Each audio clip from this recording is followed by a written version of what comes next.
We have new details this morning about the West Virginia Board of Education's decision to vacate the office of Superintendent and Assistant Superintendent.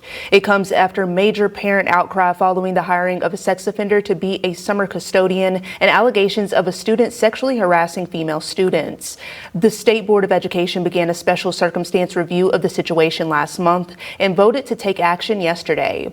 Caleb Pearl has been tracking the story from the beginning, and he's in studio with the latest. Caleb? Brandy, this action from the State Board of Education comes at the conclusion of an independent investigator's look into parent concerns about sexual harassment at Summersville Middle School. The State Board of Education also investigated learning environments, conducted interviews with school personnel, and observed classroom behavior. Lastly, it reviewed the school's hiring practices, and we first reported these allegations on March 24th, and we learned last night that the state began its own review on April 14th.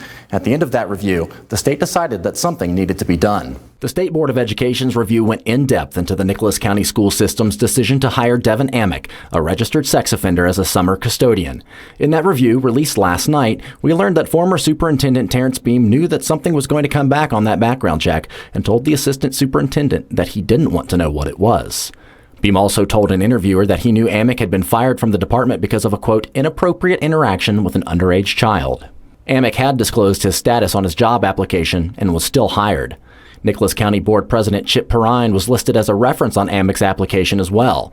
The review also uncovered two other examples of a relative of the superintendent being hired, even though they failed to meet qualifications. Background checks also had not been done for teachers transferring from other counties, and a teacher with a serious disciplinary action against them had been hired. Also, the state board was told that a previous personnel director had destroyed personnel records. On a positive note, the review did not find any major issues at Summersville Middle School. An independent investigator compiled a 40-page report that was considered to be credible and thorough. It involves interviews with Summersville Middle School personnel, students, and parents, and includes documents and video footage. The investigator concluded that school officials did respond appropriately to all documented complaints of sexual misconduct, and most of the public outcry is centered around what the review described as community gossip and rumors on social media. Still, the State Board of Education decided to remove Superintendent Terrence Beam and Assistant Superintendent Kelly Weitzel based on the other major problems it identified. A Nicholas County Board of Education document indicated that Weitzel intended to resign in June. State Superintendent Michelle Platt appointed Terry George to fill the superintendent position.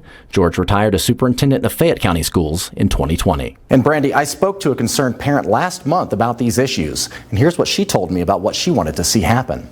What outcomes would you like to see, whether it be through lawyers or through the state board's action into Nicholas County? Number one, accountability. You cannot go and be a board member and preach to the students in our county that they need to be responsible for their own actions and how important accountability is whenever you're pushing the blame off to everybody else you can.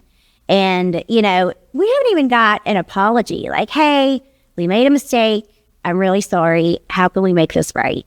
And that was number one thing for me.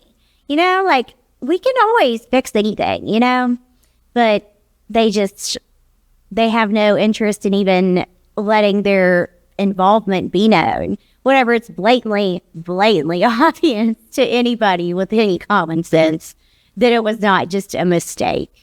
And Brandy, that review also identified a lack of clear procedures for reporting and investigating Title IX complaints in the school system. It identified other major problems in leadership. We will continue to follow this story and keep you updated as it continues to unfold. Thanks, Caleb. And as he said, we will continue to follow this story and update you as we learn more.